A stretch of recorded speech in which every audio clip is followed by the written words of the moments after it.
One of the biggest people exposing what Klaus Schwab has been doing is a man sitting in this room, Malcolm Roberts. Malcolm, could you please come to the stage?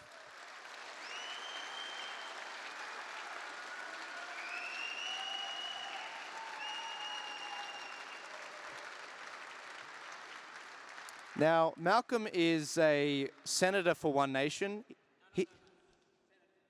Senator for Queensland. Queenslanders first. Very important. I'm the senator for the people who are elected, our constituents. I'm not a senator for One Nation. I'm a senator for the people of Queensland and Australia with One Nation.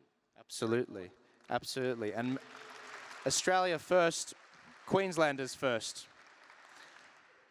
You've been taking the fight in the Senate. No matter if you have the numbers for a bill or not, you've been raising awareness on issues. How do you deal with Canberra? We were there and we were at a press conference yesterday with Nigel. The place feels dead. How do you get things done? How do you raise awareness on these issues? Well, number one, I've got a remarkable leader in Pauline Hanson.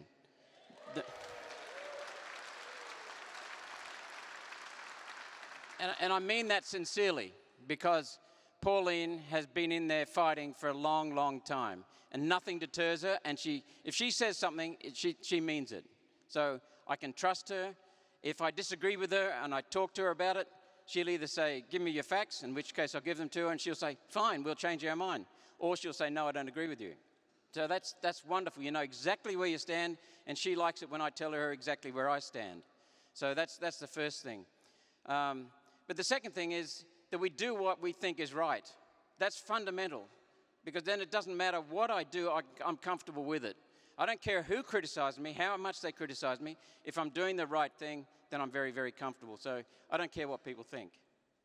God bless you. I think the other parties need that as well. Is anyone in this room getting a little bit twitchy about digital currencies and digital passports? And I'm seeing a lot of nodding heads. Any business owners here? Put your hand up. You know, I think the states have a lot of plans for businesses. Malcolm, what's going on this front? And how can people protect themselves? What's coming down the line? Well, to understand what's coming down the line, we have to look at what has been coming along the line behind us. What did we see in COVID? We saw so many things for the first time. Any one of them we would have rejected. But instead they came steamrolled, one after the other. And that just bamboozled people. Digital passes, where you could and couldn't go. Restrictions as to what you could do. What doctors can say. I mean, a doctor, when you go to a doctor, you get his or her opinion about your health. You couldn't get that now, because the doctors are told what to say. So that's the kind of thing we're seeing coming. So a lot of the things that were done here, New Zealand, Canada, France, United States, we're testing the way for digital identity. You saw the Optus Leak. Who's been involved in that? Anyone? 10 million people. A member of my staff left Optus in 2008, 14 years ago. He's part of that leak. His information was leaked. So the big leaks come mainly from mistakes in big tech and in government. And they want us to trust them with our data like hell. So what they're trying to do is to get the Digital Identity Bill was introduced not into Parliament, but it was circulated in the Parliament for discussion. Labor Party said they would support it. Digital Identity Bill is about taking your data, health data, travel data, social media data, purchases, finances, everything about you, and centralizing it. And then selling it. And if it goes to a foreign multinational, they look after it under their laws, not our laws. So it's not secure. And then if you want to know your health data, you pay to get it. And then what they do is they bring in a digital currency to wipe out cash. And when you've got no cash, you've got no alternative and no choice. You understand that. And then they've got you. They've got you well and truly controlled. And then they get onto a social credit system. And they're already doing it to us. Because they're saying, if you drive a if you produce more carbon dioxide, we'll have to limit what you're doing. And carbon dioxide is plant food. It's a fertilizer. It's wonderful. Without it, it's a trace gas that's essential for all life on this planet. It's odorless, colorless, tasteless. It's not a pollutant. But they've fabricated this. So what you're going to get more of, what we're going to get more of, is lies to justify what they're doing. If you go to the World Economic Forum, they're talking about my carbon. My carbon, your individual carbon, your individual carbon, your individual carbon dioxide. And what they're trying to say is they will put monitors on you. It's actually not a monitor. It's going to be an app on this which will estimate your carbon dioxide. It's just a control mechanism. So that's what they will do. They will justify everything that they want to cut in our lives through an app. They will have passes, what you can and can't do, digital currency. The Reserve Bank in this country has been working on digital currency until we exposed that for quite some years. They're also working with other central banks around the world on their digital currency because they're coming up with a global digital currency. So people talked about Pauline Hanson talking about the unelected global governance from the UN that was first mooted around 1996. She belled the cat. She was ridiculed for it, but she's telling the truth. So that's what they've got coming down the line, Joel. Controls imposed. But the biggest thing of all, the scariest thing of all, is that in the past, dictators used guns. Get down on your knees, buddy. Now they don't. They use invisible systems. They use name-calling. They use labels. They use indoctrination in schools. We've got kids thinking that carbon dioxide is a pollutant. It's complete crap. This has not been going on for a few years, just like the COVID debacle, which was completely mismanaged because the health was never their concern. Their aim in COVID was to control us. That's why they made such a stuff-up of it, but they got what they wanted.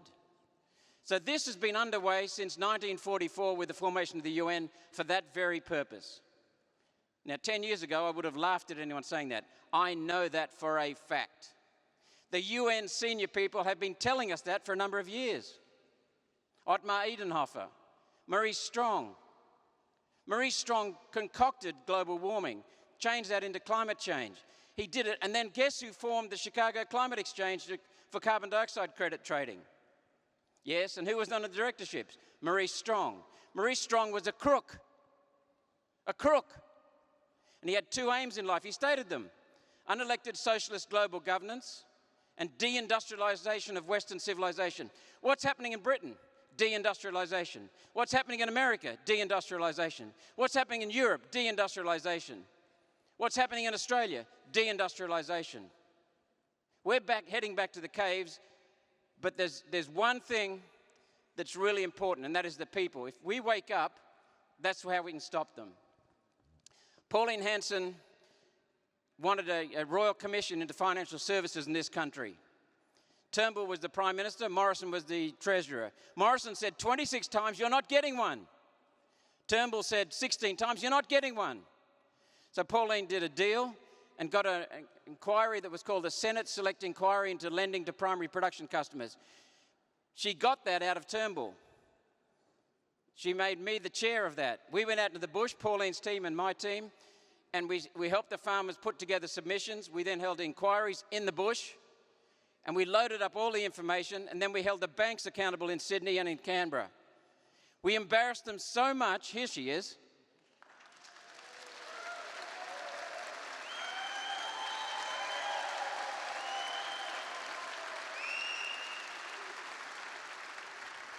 So we embarrassed them so much by getting the facts and the data out that some of the nationals went to Turnbull and said, you better have a royal commission because otherwise there's going to be very embarrassing for you when our report comes out. And there was a royal commission just before Pauline released the report. Another thing, the cash ban bill. James Ashby told me about the cash ban bill. He's on top of the things very, very well. Our staff got hold of it, we looked at it, and sure enough, it was a ban of cash for any purchases over $2,000. And you can see where that's going. It would have been $200, and then complete ban. So what we did was we got hold of the crossbench. Just my team, plus Pauline's staff, we got hold of the crossbench and showed them what was going on. They were horrified. Then we got hold of some Liberal branch members, and they were horrified. The Labor Party and the Liberal Party and the National Party passed that through the lower house, came to the Senate, was sent to a committee. And because of the shit that we kicked up, it stayed in committee. And then I moved a motion to get rid of it off the Senate books, and it got rid of it off the Senate books. But they're trying repeatedly in many other ways to ban cash because they want to control. Their main objective is control. You've got to hand it to them. They're diligent, aren't they, Malcolm? They just won't die. We are, absolutely. And yeah, absolutely. Pauline's been to jail. And in a second, I will invite you to yes, she's still here. Who says you can't have a comeback, Pauline? Now, Malcolm, in a second I'm going to invite Pauline up. Senator Hanson, rather. I'm very informal. I'm so comfortable with these senators. Tell me another senator in the major parties you can just approach like this. I mean, Malcolm has been fighting the fight. Pauline, Senator Hanson has been fighting the fight. Senator, what's that? It's just you. Oh, you love Pauline. Oh, cool. Oh, she invited me too. It's polite too now. Okay, all right. One Nation has been an absolute bulwark against the major parties in the last few years. I particularly liked that time you held up the entire government agenda this year when you and Senator Rennick and Senator Antic held up the entire government agenda so they couldn't get a single thing passed in the last 5 or 6 months because they would not move on the jab. Senator Rennick and Senator Antic said, Scott Morrison, I know we're in the Liberal Party, but we will not move on this. We have to deal with stories like Sienna Knowles, 19-year-old equestrian girl, healthy. You've got to be quite healthy to be an equestrian. Jab injured, 2 jabs, jab injured. He said, if you don't move on this, if you don't offer some protections, we're not passing any bills. So between One Nation and these 2 Liberal senators, they absolutely held up the entire government agenda for 5 months. It was a lame duck session. And so thank you guys for that, and thank you for being a light on all of these issues. Thank you for doing what you're doing. No, it's my pleasure.